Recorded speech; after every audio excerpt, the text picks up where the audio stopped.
Hey everybody, Iron Obi here. I know, where have I been? Why haven't I uploaded videos? What's been going on? Well, there's been a lot of stuff going on with me recently, and there might be a big change coming to my life in maybe the next month, and we've been kind of using that last little bit of me not uploading anything to kind of see where that was going.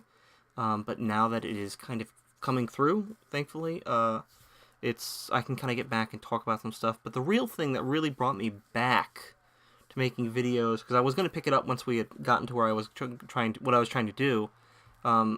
This is kind of too big to not talk about, and there are other videos, and this is kind of coming out late. But I wanted to, if you do subscribe to my channel, I did want to put out my opinion about what this means. And if you didn't know, and you probably know if you know anything about Destiny and Destiny 2, that 2 days ago, a day ago, Bungie and Activision split ways, with Bungie keeping the Destiny IP on their terms. So Activision and Bungie split. Bungie was like, all right, we're taking Destiny with us. We want to make the rest of the Destiny games. And Activision was like, yeah, sure, whatever. You can have it. Split deal. I don't know what Bungie had to do to kind of get out of that deal. We know it was supposed to be a 10-year deal over 4 games. However, this is closed early, so they just missed the mark on that. But this could have come down to a myriad of things. We knew that Bungie and Activision were constantly butting heads, like, all the time, even before D1 launched, and we knew there were tons of issues going on.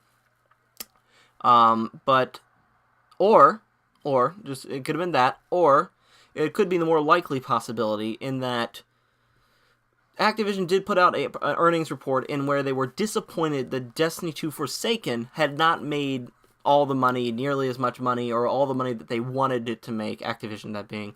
And they were disappointed with its sales. And then the creative director from Bungie came back and was like, well, no, on Twitter, we are happy with the sales. We like where it's gone. We think it's going in a great direction. We can't wait to continue going in this direction. And so that was that kind of exchange back and forth. So what I'm thinking happened, or this is end up happening, is like Activision's thinking like, okay, well, let's look at this. Bungie is probably like, we want to get out of here. Activision's kind of like, okay, look, the game series is not selling as well as we'd like it to. It takes a lot of money to make these games, a lot of money, and it's not making the money that we would like it to make.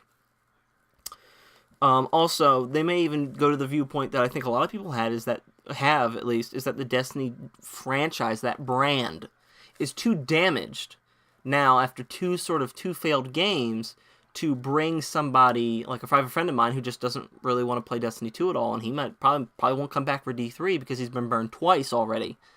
So that Activision may look at it from that viewpoint and go like, okay, well, this is too damaged.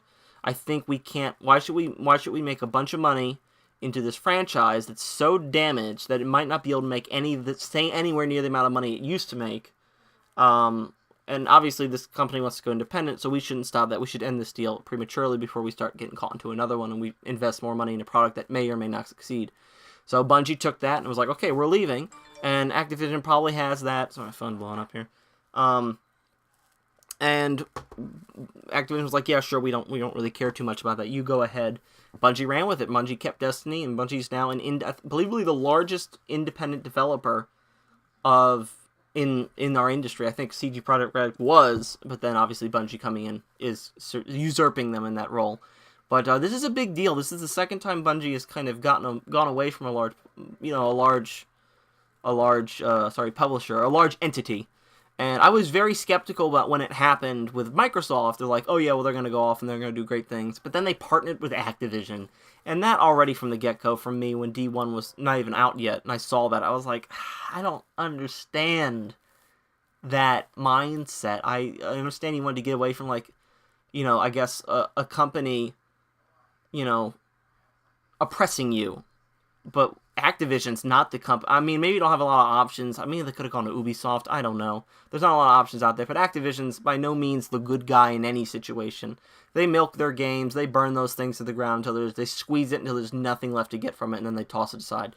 Look at Guitar Hero, and Jim Sterling did a great video about this, and I may link that down below. But it's just something that this is a good deal for Bungie. I don't really care about Activision because I don't really Activision Blizzard. I don't really give two shits about, but Bungie, this is good. Now we can't, but at this point, this means that if they're making games and they're making mistakes and they're making decisions about Destiny 2 or even Destiny 3 in the future, if they do that, if they go down that route, it's all on Bungie.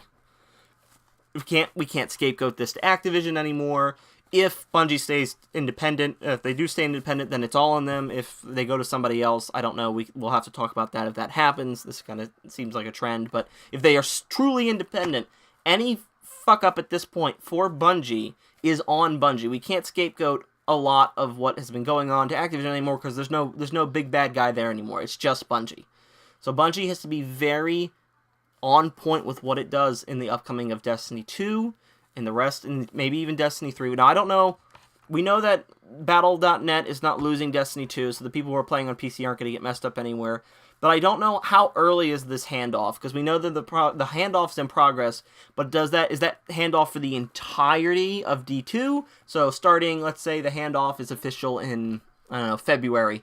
Does that mean that everything past that is no longer Activision funded? I would assume not. I assume Activision will retain some sort of monetary control of D2 maybe through the rest of this annual cycle, which is to end with the third expansion of Penumbra in sometime late next year. Maybe not late, but like maybe summer next year. We'll have to see. That information is not very clear yet, and I mean it just happened, so maybe Bungie will come out with more information about how that's going to progress. And then if that happens, then I'll put out another video talking about it. But yeah, guys, that's really all I want to talk about. Put up my thoughts out there about Bungie and this transition. You know, wrap it all up. It's a great thing. It's a good thing, but it's all on Bungie now, and I am still hesitant because some of those decisions we can't blame on Activision. Some of those design decisions did come from Bungie, so we have to see. This is going to be a real test to whether this company kind of flies or falls to the ground in a fiery blaze, but we'll really have to know. But anyway, guys, I've been Iron Obi. Let me know what you think about the transition of, you know, Bungie going independent and this trade up from Activision. Do you think they'll go to find somebody else, or are they just going to stick it out to self-publish? Please let me know. Comments below. If you like what I'm doing here, which I'll be doing a lot more of, trust me, subscribe to the channel. Give the video a like. Just, you know, let me know what you're doing, what you think about Bungie and Activision down and below in the future of Destiny 2. But anyway, guys, I'll see you in the next one. Bye.